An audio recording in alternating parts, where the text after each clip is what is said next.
오늘 하나님의 말씀 같이 읽겠습니다. 우리 고린도전서 14장 1절에서 25절 말씀입니다. 고린도전서 14장 1절에서 25절.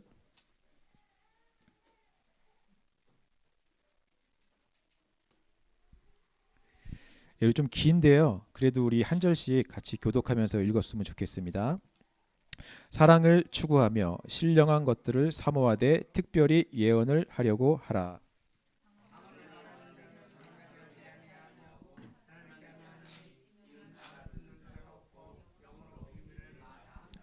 그러나 예언하는 자는 사람에게 말하여 덕을 세우며 권면하며 위로하는 것이요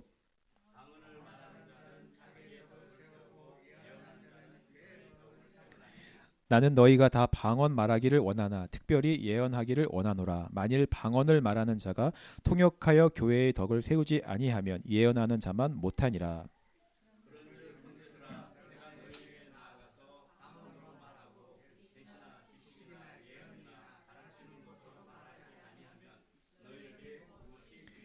혹 필이나 검은고와 같이 생명 없는 것이 소리를 낼 때에 그 음의 분별을 나타내지 아니하면 필이 부는 것인지 검은고 타는 것인지 어찌 알게 되리요.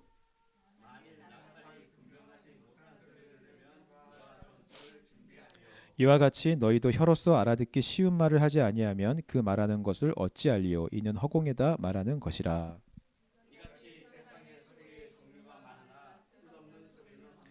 그러므로 내가 그 소리의 뜻을 알지 못하면 내가 말하는 자에게 외국인이 되고 말하는 자도 내게 외국인이 되리니.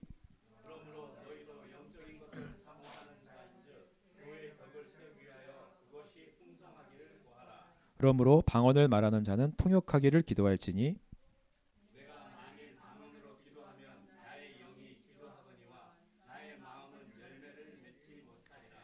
그러면 어떻게 할까? 내가 영으로 기도하고 또 마음으로 기도하며 내가 영으로 찬송하고 또 마음으로 찬송하리라.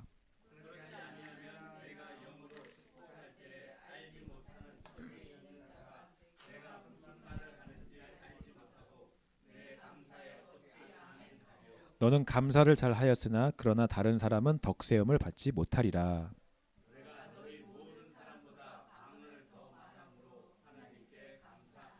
그러나 교회에서 내가 남을 가르치기 위하여 깨달은 마음으로 5마디 말을 하는 것이 1만 마디 방언으로 말하는 것보다 나으니라.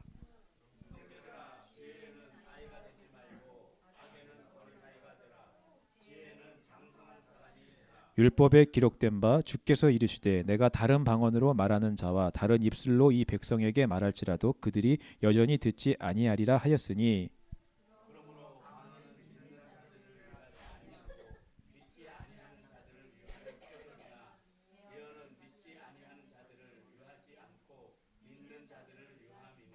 그러므로 온 교회가 함께 모여 다 방언으로 말하면 알지 못하는 자들이나 믿지 아니하는 자들이 와서 들어와서 너희를 미쳤다 하지 아니하겠느냐.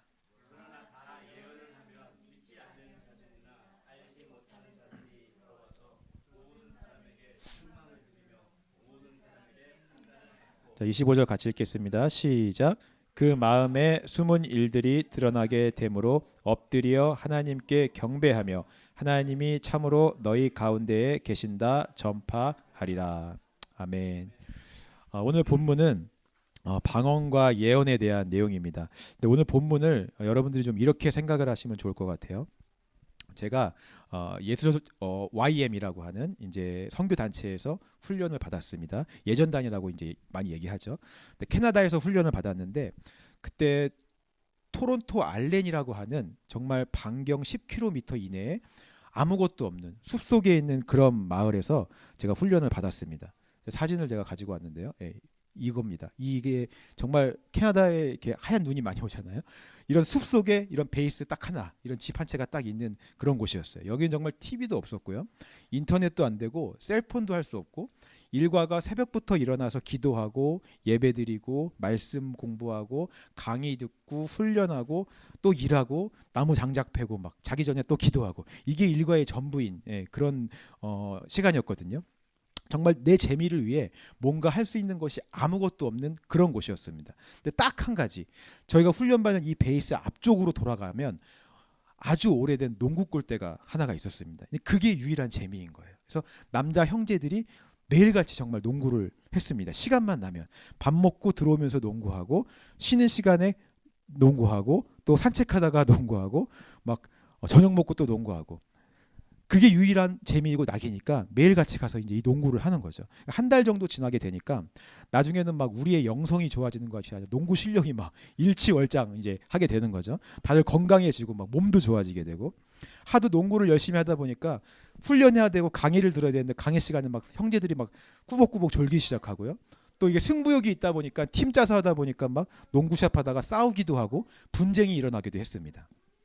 이것을 보시던 이 YM 베이스의 책임자셨던 목사님이 이래서는 안 되겠다. 얘네들이 진짜 지금 중요한 것을 놓치고 있다. 엉뚱한 것에 너무 힘을 빼고 있는 것 같다. 그러면서 저희를 다 불러 모으시면서 아주 엄숙하게 중대한 권면의 말씀을 해주셨습니다. 여러분들 지금 여러분들은 DTS라고 하는 예수 제자 훈련 학교에 지금 와 있습니다. 물론 여러분들이 농구를 열심히 해서 여러분들의 육신이 건강해지는 것은 너무 좋은 것입니다. 하지만 여러분들이 여기에 있는 이유는 말씀을 보기 위함이고 예수를 더 알기 위함입니다. 우리가 힘을 쏟고 집중해야 될 것은 예수님의 말씀입니다. 그러니 농구하는 데에는 너무 시간을 많이 뺏기지 마시고 거기에 에너지를 너무 많이 쓰지 마시고 말씀에 집중하고 기도하는 데에 힘쓰십시오 라고 저희에게 얘기를 해주신 거죠. 그 이야기를 듣고 저희가 다 모습이 막 너무 부끄러워 갖고 막 어떻게 할 바를 모르겠는 거죠. 다시 원래의 목적대로 사명대로 말씀과 훈련하는 데 저희가 집중을 하기 시작했습니다. 그러니까 오늘 바울이 쓴 14장의 내용이 이와 비슷하다라고 여러분들이 생각을 하시면 됩니다. 우리가 앞선 장에서 계속 말씀을 드렸듯이 이 고린도 교회 안에서 은사를 가지고 사람들이 막 서로 싸우기 시작했잖아요. 은사를 내 영적인 우월성을 증명하는 도구로 사용을 했다고 말씀을 드렸습니다. 근데 그 중에서 가장 큰 문제가 되었던 게 바로 방언이었어요. 사람들은 자신이 받은 이 방언이 가장 특별하고 가장 귀중한 것이라고 믿었습니다. 예배 중에 너도 나도 막 큰 소리로 방언으로 기도하기 시작한 거예요. 나중에 이것이 예배에 지장을 줄 정도로 방해가 되었습니다. 물론 방언이라는 은사가 내 개인의 영적인 건강을 위해서는 아주 유익하고 아주 좋은 것이지만 이것을 나를 드러내기 위한 수단으로 사용될 때 교회의 질서를 어지럽히는 원인이 되었다라고 하는 것이죠. 그래서 바울이 이 고린도전서 14장을 쓴 것입니다. 이건 아니다. 제대로 가르쳐줘야겠다라고 생각하면서 아까 그 말씀드렸던 그 목사님처럼 여러분들의 개인적인 영적인 건강을 위해서 방언하는 것은 너무나 필요하고 너무나 중요하고 좋은 것입니다. 그러나 몸 안에서 교회라고 하는 공동체 안에서 진짜 여러분들이 집중해야 될 것은 예언, 즉 예수님의 말씀입니다. 말씀에 집중하시기 바랍니다. 그게 여러분들이 몸으로 모인 이유이고 교회가 세워진 이유입니다. 이렇게 말하고 있는 거죠. 여러분 이해가 되시죠? 결단코 바울이 여기서 방언이 나쁘다, 방언이 필요 없다라고 말하는 것이 아니라는 것을 여러분 기억하시기 바랍니다. 이 생각을 가지고 여러분들이 오늘 본문을 보시면 좋을 것 같아요. 우리 1절 말씀부터 한번 보겠습니다. 1절 읽겠습니다. 시작.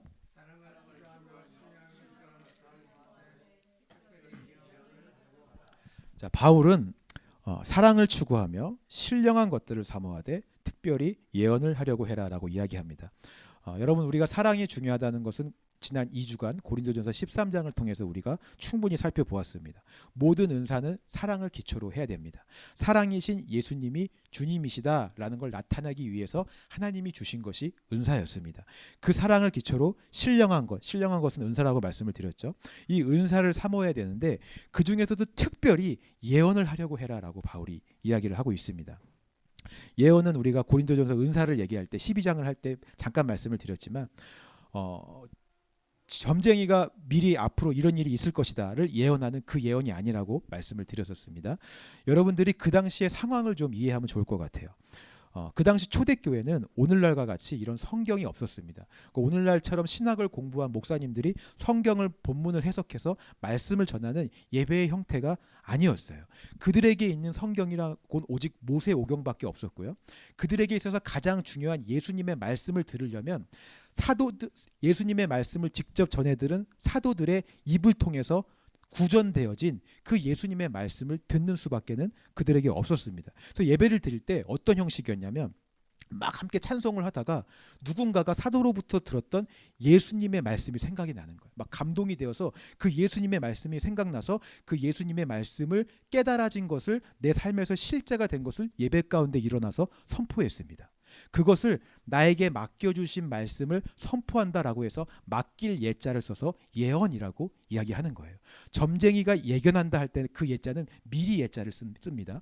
성경이 말하는 예는 맡길 예자를 쓰는 거예요.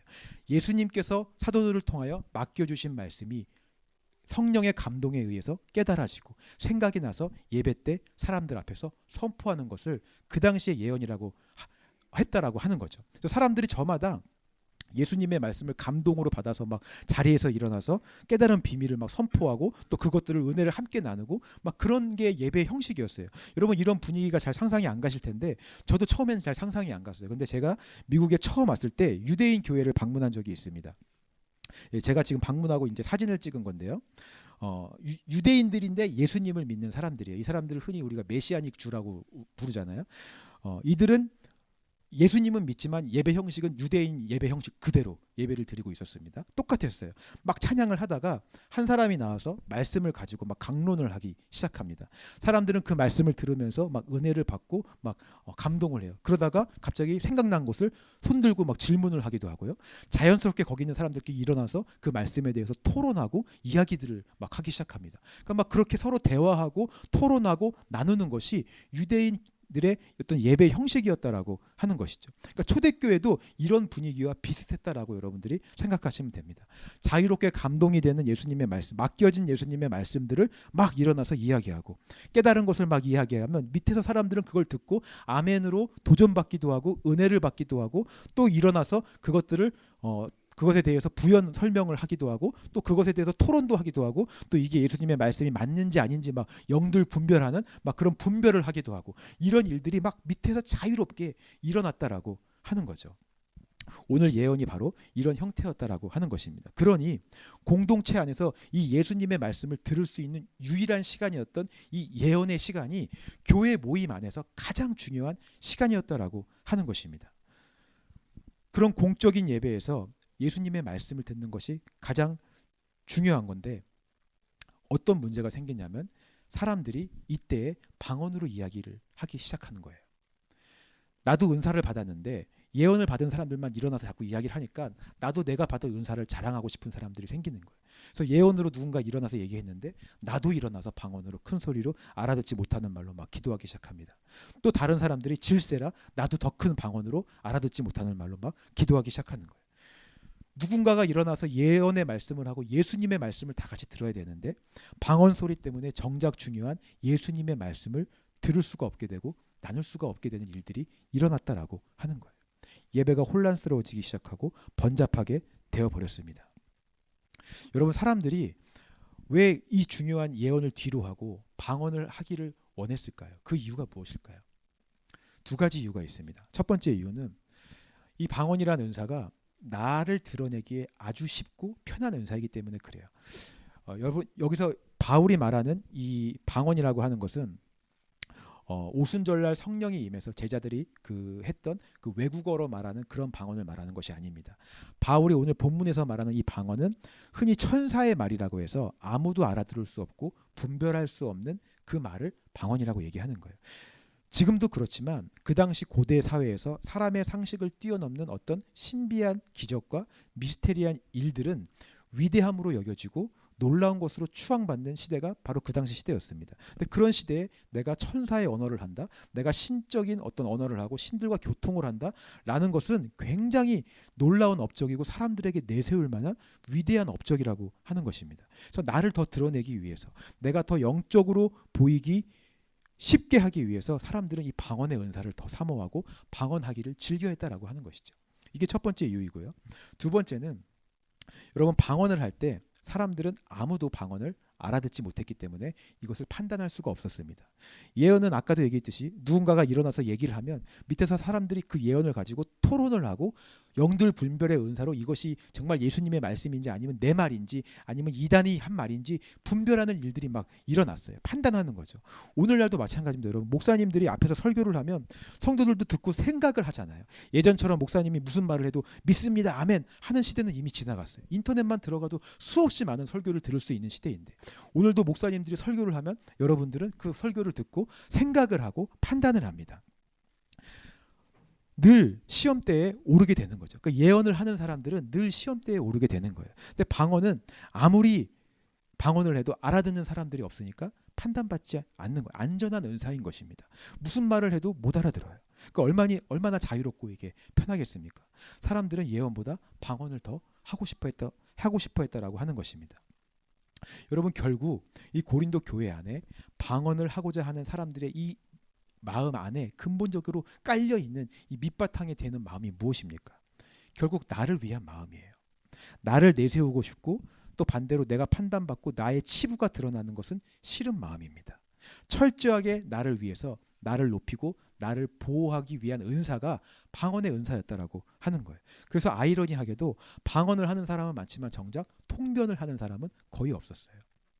딱 나를 위한 방언까지만 사람들이 하기를 원했다라고 하는 것입니다. 바울이 이 근본적인 사람들의 마음을 정확하게 알고 있었어요. 그래서 바울은 그 마음을 내려놓으라고 지금 이야기하는 것입니다. 공동체 안에서 나를 내려놓고 몸을 생각해라라고 얘기하는 거예요.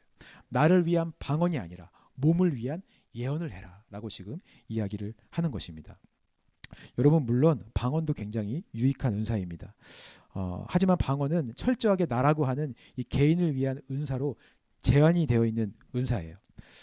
방언의 유익성에 대해서도 우리가 한번 이야기를 해보면 좋을 것 같습니다. 우리 2절 말씀 한번 읽어보겠습니다. 2절 시작.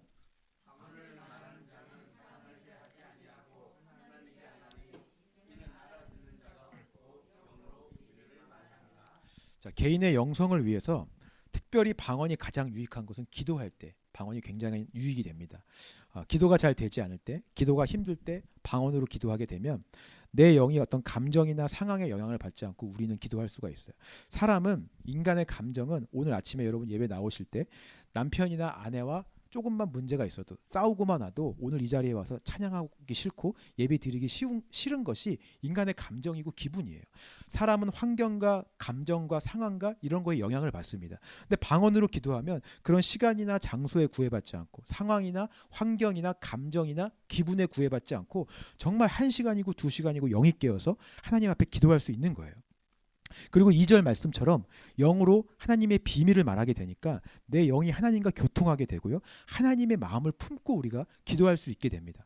하나님이 기뻐하시는 곳에 나의 마음도 같이 기뻐하게 되고 하나님이 애통하시는 곳에 나도 같이 슬퍼하며 애통하게 돼요. 그래서 방언으로 기도하다 보면 혼자서 막 웃기도 하고 눈물을 흘리기도 하고 하나님의 감정과 마음을 느끼고 함께 이게 연결이 되니까 그런 유익이 또 있는 거죠. 그리고 또 하나님의 뜻에 의한 기도만 하게 되니까 이게 유익합니다. 내가 그냥 기도할 때는 사실 내 원하는 걸 구하게 되잖아요. 하나 이것도 해주시고 저것도 들어주시고 내가 바라고 내 욕심하는 것들을 막 구하게 되는데 방언으로 기도하면 하나님의 비밀만을 위해서 기도하게 되니까 내 뜻이 아니라 하나님의 뜻에 더 합당한 기도를 하게 되는 것입니다. 그러니까 방언이 이런 유익한 점을 많이 가지고 있어요. 방언을 사모하시면 여러분 좋습니다. 신령한 은사이고요. 하나님께서 주시는 은혜의 선물입니다. 저는 가능하다면 바울이 말했던 것처럼 여러분들 모두가 다 방언으로 기도하시기를 소망합니다. 그러나 딱 거기까지만이에요. 이것은 나에게만 유익이 되는 은사입니다. 이것이 나 밖으로 나가서 남을 판단하거나 나를 내세우는 도구로 사용되어서는 안 된다라고 하는 거예요. 방언은 나의 덕을 세우는 데에만 집중되어 있기 때문에 공동체 안에서는 사실 어쩌면 그렇게 중요하지 않은 은사라고 할 수가 있습니다. 바울은 이 고린도전서 우리가 계속 보고 있지만 끊임없이 나를 죽이고 나를 처 복종시키고 몸을 세우고 교회를 세우는 중요성에 대해서 계속 강조하고 있잖아요. 근데 나에게 집중하는 데 특화되어 있는 이 방언이라는 은사는 공동체를 위한, 몸을 위한 교회에는 어쩌면 방해가 되는, 적합하지 않은 그런 은사가 될 수 있다라고 하는 것입니다. 바울의 주장은 여러분 명확합니다. 공동체를 위해서 나를 버리고 나를 내려놓을 수 있어야 한다. 이것이 고린도전서에 흐르는 가장 기본적인 논리예요. 근데 우리는 이런 생각을 할 때가 있습니다. 아, 그래도 내가 먼저 거룩하게 되어야지. 나의 영적인 유익이 먼저 채워져야지. 내가 먼저 은혜를 받고 내가 먼저 되어줘야지. 그 다음에 뭘 해도 되는 거 아니겠습니까? 내가 먼저 충만하게 돼야지 할 수 있는 거 아니겠습니까? 틀린 말이 아닙니다. 근데 바울의 내려놓음은 어디까지 지금 이야기하냐면 이런 영적인 거룩함을 위해서 내가 먼저 되어야지 하는 그 생각조차 내려놓아야 된다라고 바울이 지금 이야기를 하는 거예요. 이것조차 나를 위한 마음이라는 것입니다. 나의 필요가 먼저 채워져야지. 나의 영적인 필요가 채워져야지 그 다음에 뭔가를 할 수 있지. 이 마음은 결코 나쁜 마음이 아니에요. 나를 위한 선한 마음입니다. 근데 그런 마음조차도 공동체를 위해서 덕을 세우기 위해서 내려놓을 수 있어야 된다라고 말하는 것입니다. 바울의 내려놓음의 수준은 여기까지 이르른다라고 지금 이야기하는 거예요. 최근에 한 영상이 굉장히 화제가 되었는데요. 제가 그게 비행기였는지 기차였는지 잘 기억이 나지 않습니다. 한 승객이 자기 자리에서 좀 편하게 가려고 의자를 완전히 뒤로 눕힌 거예요. 뒷사람 신경 안 쓰고. 그러니까 뒤에 앉은 사람은 움직이지도 못할 정도로 의자가 완전히 앞에 의자가 뒤로 밖에 돼갖고 움직일 수가 없는 거죠. 사람들이 막 불편하다고 항의를 하고요. 항공사 그 승무원이 와서 아주 정중하게 다른 사람들을 위해서 의자를 조금만 세워주십시오라고 정중하게 요청을 했는데도 듣지를 않는 거예요. 내가 불편하니까 내 몸이 힘들어서 나의 안정을 위해서 내가 좀 편하게 가기 위해서 나는 이렇게 무조건 누워서 가야겠다라고 자기 주장을 계속하는 것입니다. 고집을 피우는 거죠. 나의 권리는 주장하지만 다른 사람은 배려하지 않는 모습을 보여주고 있는 거예요.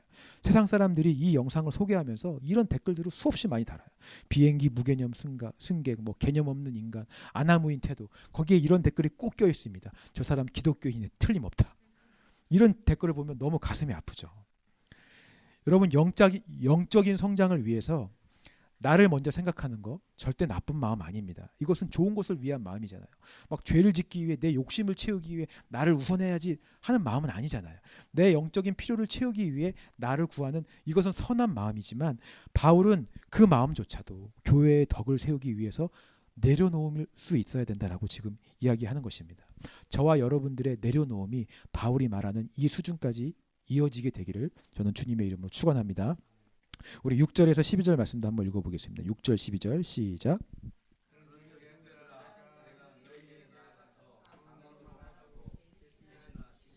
예언으로 가르치는 것으로 말하지 아니하면 너희에게 무엇이 유익하리요? 혹 필이나 검은고와 같이 생명 없는 것이 소리를 낼 때에 그 음의 분별을 나타내지 아니하면 필이 부는 것인지 검은고 타는 것인지 어찌 알게 되리요? 만일 나팔이 분명하지 못한 소리를 내면 누가 전투를 준비하리요? 이와 같이 너희도 혀로서 알아듣기 쉬운 말을 하지 아니하면 어찌 알리요? 이는 허공에다 말하는 것이라. 이같이 세상의 소리의 종류가 많으나 뜻없는 소리는 없나니 그러므로 내가 그 소리의 뜻을 알지 못하면 내가 말하는 자에게 외국인이 되고 말하는 자도 내게 외국인이 되리니 그러므로 너희도 영적인 것을 사모하는 자인즉 교회의 덕을 세우기 위하여 그것이 풍성하기를 구하라. 다시 6절 말씀을 보시면요. 바울에게는 여러분 공동체의 덕을 세우는 게 아까도 말씀드렸듯이 무엇보다 중요한 사람이었습니다. 그리고 그 덕을 세우는 데 있어서 가장 중요한 것은 예수님의 말씀이었어요. 6절에 이렇게 이야기합니다. 내가 너희에게 설교를 하는데 만약에 방언으로 설교를 하면 어떻게 되겠느냐? 아무도 그 말을 알아듣지 못하지 않겠느냐라고 이야기하는 거죠. 여러분, 제가 만약 이 자리에서 방언으로 설교를 한다면 여러분 어떤 느낌이 드시겠어요? 방언도 아니고 하다못해 제가 외국어로 설교를 해도 중국어 못하지만 만약에 중국어로 설교를 한다고 해도 혹시 여러분 중국어 하시는 분 계십니까? 예, 안 계시죠? 중국어로 아무리 뭐 시대의 획을 그을 만한 아주 명설교를 한다 할지라도 알아듣는 사람이 아무도 없으면 그건 아무런 유익이 되지 않는다라고 하는 것입니다. 7절에 나오는 피리 검은고도 마찬가지죠. 악기들은 명확한 음을 내서 음악을 연주를 해야 돼요. 음악에는 여러분 화음이라는 것이 존재를 합니다. 같이 연주를 했을 때 사람의 귀에 아주 듣기 좋게 들리는 화음이란 게 있어요. 예를 들어서 C 코드라고 했을 때 도, 미, 솔 이게 화음이 되죠.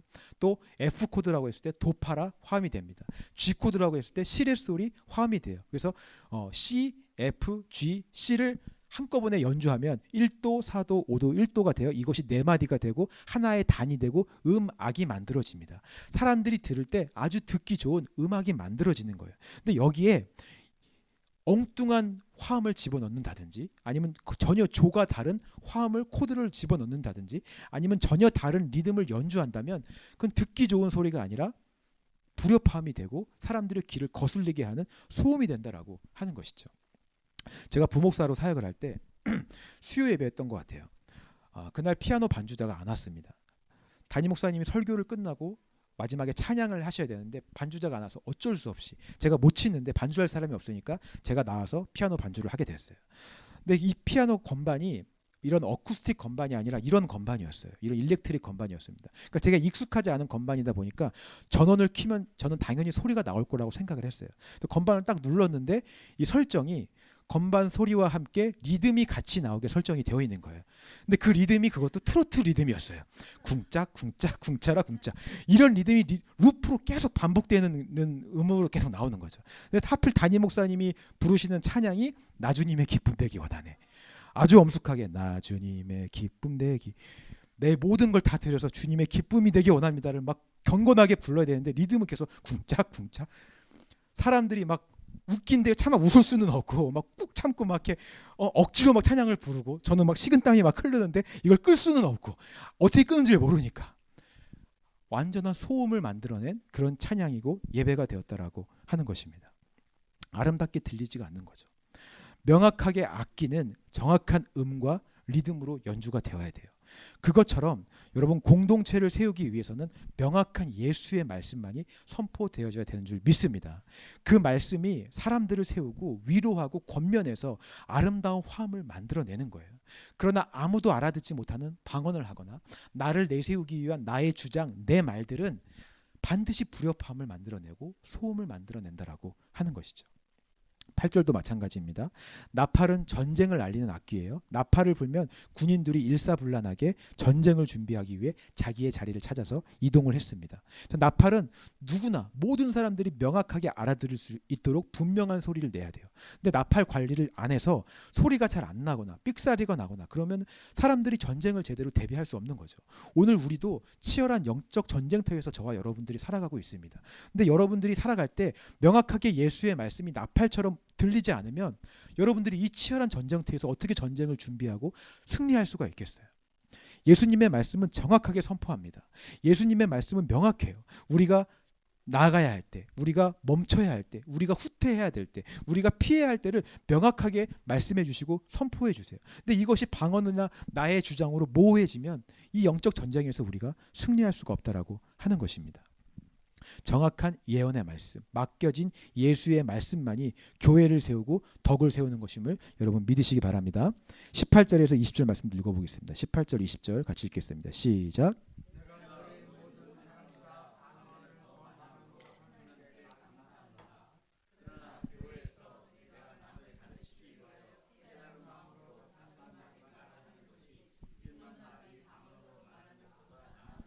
형제들아 지혜에는 아이가 되지 말고 악에는 어린아이가 되라. 지혜에는 장성한 사람이 되라.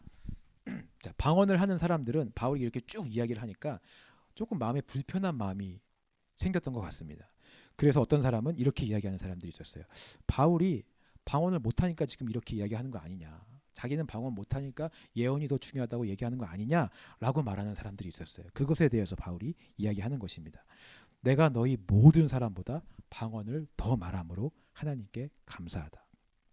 바울은 고린도 교회에 있는 어떤 사람들보다도 더 많은 방언을 할 수 있는 사람이었어요. 여러분, 바울은 정말 십자가의 복음을 깊이 체험한 사람이었고요.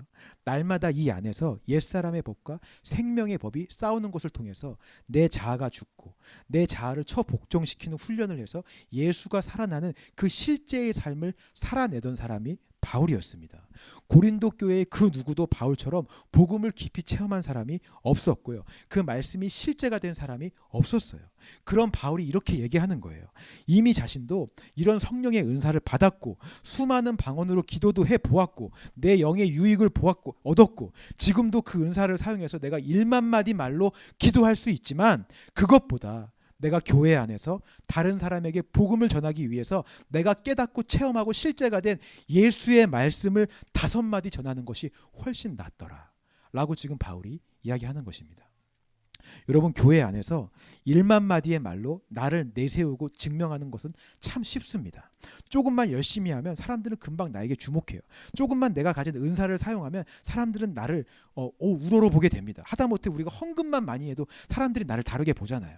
얼마든지 사람들을 나에게 주목시킬 수 있고 나를 주장하며 나를 내세울 수 있는 1만 마디 말들은 너무나 많이 있습니다. 그러나 내 안에서, 여러분들 안에서 예수의 말씀이 와서 그것이 깨달아지고 이것이 삶에서 실제가 된 5마디 말을 삶으로 이야기하는 것은 쉽지 않다라고 하는 거예요.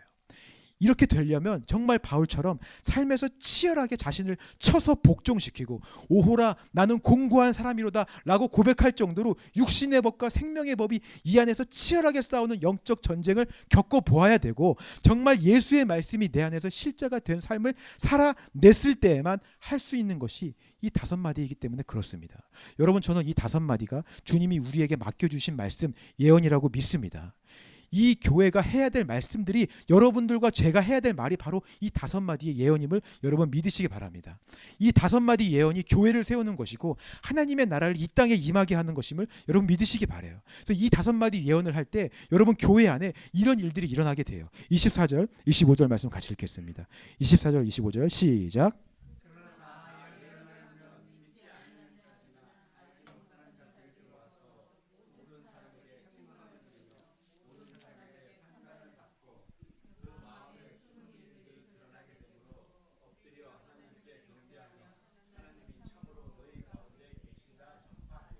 예수님의 말씀이 우리 안에서 실제가 되어서 그것이 삶으로 5마디 예언으로 나타나게 될 때 사람들이 그 예언을 듣고 똑같이 자기의 모습을 보게 됩니다. 그 말씀을 듣고 책망을 받기도 하고요, 판단을 받아요. 마음에 숨겨져 있던 숨은 일들이 드러나기도 합니다. 옛사람의 자아와 본성이 드러나기도 해요. 그리고 그것을 본 사람들은 똑같이 아까 처음에 고백했던 그 여인처럼 예수 아니면 나의 이 드러난 것들을 처리할 분이 없구나 라는 것들을 알게 돼서 예수 앞에 나와 엎드리게 되는 역사가 일어나게 된다라고 하는 것이죠. 하나님의 말씀은 살아있어서 영과 혼과 골수를 찔러 쪼개듯이 오늘 우리 삶에서 실제가 된 5마디의 예언이 사람들에게 선포되어질 때 사람들의 영과 혼과 골수를 찔러 쪼개고 그들을 예수 앞에 엎드리게 만듦을 여러분 믿으시기 바랍니다. 사람들이 주님 앞에 돌아오게 되고요, 그들의 삶도 나에게도 이런 일들이 일어났으면 좋겠다라고 소원하게 되는 일들이 일어나게 된다라고 하는 거예요. 여러분, 이것이 교회의 덕이 세워지는 모습입니다. 교회가 세워지는 모습이고 바울이 우선하는 교회의 모습이고 하나님이 원하시는 교회의 모습이었다라고 하는 거예요. 결국 이렇게 교회가 세워지게 될 때 교회 안에 몸으로 있는 나의 덕도 세워지게 되고 나에게도 유익한 것임을 여러분 믿으시기 바랍니다. 아이러니하게도 우리는 나의 것을 주장하고 내가 먼저 영적으로 유익해야지 방언을 막 하고 나의 것을 주장하면 내가 더 잘 될 것 같은데 나의 것을 주장할수록 몸이 깨어지게 되고 질서가 깨어지게 돼요. 하지만 반대로 공동체를 위해서 나를 죽이게 될 때 몸 안에 있는 나도 세워지게 되는 것을 우리가 보게 되는 것입니다. 여러분 기억하시기 바랍니다. 저는 여러분들이 방언과 각종 1만 마디의 은사들을 사용하시는 것을 장려해요. 저는 여러분들이 그렇게 됐으면 좋겠어요. 소원합니다. 그것도 필요하고 참 중요해요. 그러나 저희 플래그십 처치가 이 애틀란타 강에 수많은 교회가 있는데도 불구하고 교회 하나가 더 세워진 이유는 이 예수님의 말씀을 우리가 맡아서 이 맡겨진 말씀이 우리 안에서 실제가 되어서 그 실제가 된 그 5마디 예언을 전하라고 우리 교회를 세워주신 줄 믿습니다. 저는 여러분들이 5마디 예언을 더 하기를 소망합니다. 그것이 우리가 교회로 또 몸으로 모인 이유이고 사명이기 때문에 그래요. 제가 제일 처음에 했던 얘기 기억나시죠? 농구하는 것이 저희가 그 YM 베이스에서 농구하는 것이 내 개인적 건강과 유익을 위해서 당연히 좋은 것입니다. 나쁜 것이 아니에요. 좋은 것을 위한 마음, 방언도 어떤 그런 은사들도 그리고 나의 영적인 필요와 만족을 채우기 위한 그 마음도 선한 마음입니다. 근데 몸을 세우기 위해서 바울은 그 마음조차도 내려놓을 수 있어야 된다라고 이야기를 하고 있습니다. 저와 여러분들의 내려놓음이 그 수준까지 이르게 되기를 주님의 이름으로 축원합니다. 그리고 그렇게 되기 위해서 여러분들이 예언을 더 사모하시기를 소망해요. 예수의 말씀이 여러분들 안에서, 우리가 CD 모임 때 그래서 맨날 하는 게 그거잖아요. 우리의 삶 가운데 맡겨진 예수의 말씀이 실제가 된 삶의 깨달음과 그 은혜를 다섯 마디로 선포하는 것이 교회를 세우고 덕을 세우는 것임을 여러분 믿으시기 바랍니다. 이번 한 주간의 삶도 1만 마디의 말이 아니라 삶으로 실제가 된 예수의 말씀 다섯 마디 예언을 하시는 저와 여러분들이 되시기를 주님의 이름으로 축원합니다. 그래서 우리 함께